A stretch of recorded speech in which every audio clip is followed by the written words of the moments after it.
Welcome to Absolutely Essendon. Today we're going to talk about, is there a curse over the club?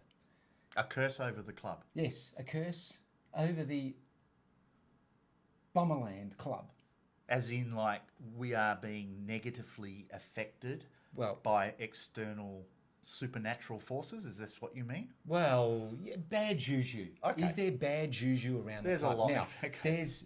well, first of all, around sporting clubs, there's a lot of people that believe that they are susceptible to that. Now, Sorry, just to interrupt you. You're saying because we have not had the ultimate success in That's right. some 20-odd years, she's a long drought. We've that been there is something, some curse or something of that nature. wandering the desert. Right, okay. We have been, I've got and you. so I've got there's something going on, and there's history of this. I mean, everyone knows the famous story of the Boston Red Sox in the US. They went 86 Please years. don't say that name around me. 88. Well, yes. Well, actually, There you how go. fortuitously, because the story goes that they won the World Series. They had a great player called Babe Ruth. They traded him for money to those guys, and then didn't win for the next 86 years. So generally, a curse is brought upon a club via an act of hubris, arrogance. Well, I need to get a dictionary. Are you across your Greek tragedies? Not really, but I can certainly say that I get you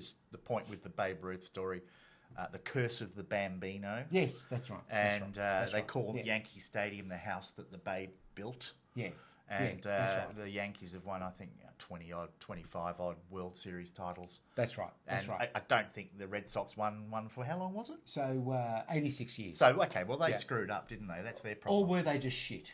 Well, we've let players go.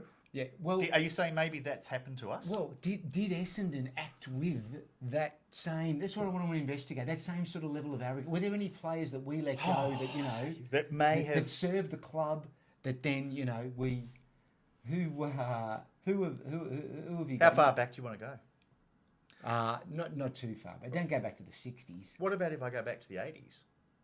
Okay. All right. When we won the premiership. I know 84, these 85. guys are not Babe Ruth-esque, but Steve Carey?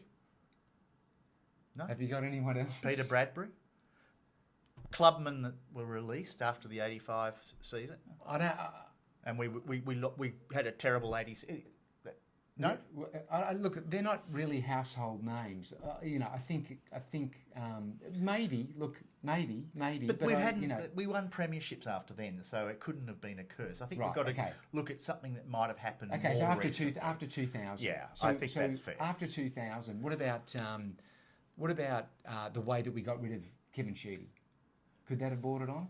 Well, possibly. Because wasn't he sacked in the end? Well, was he sacked, or did he say his contract wasn't renewed? Right. Was Okay. I guess the so officially the he said he technical wanted way to of go. saying. All right, But okay. yeah, So it they wasn't. They'd said, "Look, Kevin, we've had enough. I think it's time we parted company." All right. Well, did we give him a good enough farewell? Him and James Hird. Hurd retired that same year, actually, 2007. Yeah. Right. So I mean, you lose a 4-time premiership coach and arguably one of the greatest players the club's ever had. You're going to have some rough years following that anyway, right? That's not necessarily a curse. Yeah, but come on, man. Then when you had the drug saga, then you've had just a bad appointment of coaches, just terrible.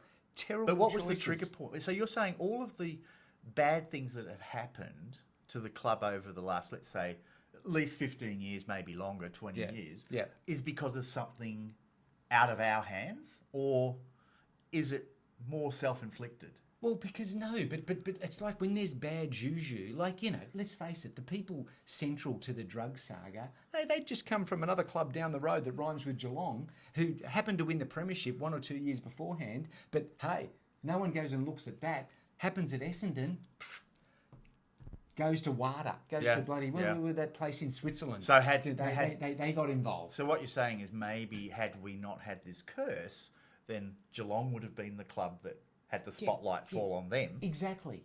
And we have to state that this is purely our speculation. We're not saying that's exactly what happened, right? Do we have to worry about legal I think we do. ramifications of what we say? Well, I think we do. Okay. All right. This is just pure for entertainment purposes only. I think, I'd love to know if anyone else has this view, but I actually think there was a point in time where things started going bad. We had that almost perfect season in 2000.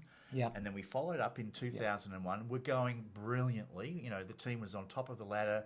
I think it was round 16 versus North Melbourne. I think we were 14 wins and 2 losses at that point. Roughly? No, I think that was exactly what it was. Right, okay.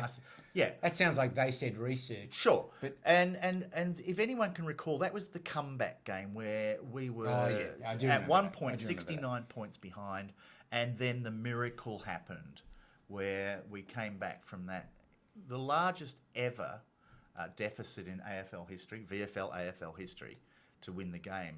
And, you know, I just wonder, because everything seemed to start to go sour after that. And I just wonder whether it's a little bit like Icarus flying too close to the sun. That Greek tragedy. Hubris. You do know. Hey, okay, but hang on. What was the act of hubris that they just didn't turn up for the first half and then said, we better start playing? Exactly. And then in the newspapers the following day, it was, you know, unbeatable, unbreakable, indefatigable, all of these hyperbolic terms to describe Essendon as a football team. And you know what? A few weeks later, Brisbane rolled us in the grand final. And really, ever since then, we've been half the club we once were. And it's been, 6,500 days now since we last won a final. So, yeah. I can understand why people say we're cursed. My view is, I think a lot of it's been self-inflicted. You tend to think maybe someone's been grinding the bones of bats and that type of we need to pull out some sage, some frankincense, something. I don't know. Do we need an exorcist? We need possibly whatever works, because down there at the hangar, there's some. Let's not even get started. What on the injuries? Some holy water around, or I think so. I think that exorcist might be Brad Scott. Yeah. Well, let's hope so. Okay. All right. Well, look, fair enough. Okay. I think we've been conclusive that we. I don't think we've been conclusive. We haven't got to the bottom of anything. That's all we've been conclusive about. We have different views on this, I think. If you have any views, please share. Hey, smash that like button. Yeah. Do they have Bruh. They do have a dislike button. Yeah. Actually, I think that's been removed from YouTube screen has now. it? Yeah. Thank the Lord. We want to be nice to people. Thank the Lord. All right. Thanks for watching. See you next time. Bye-bye.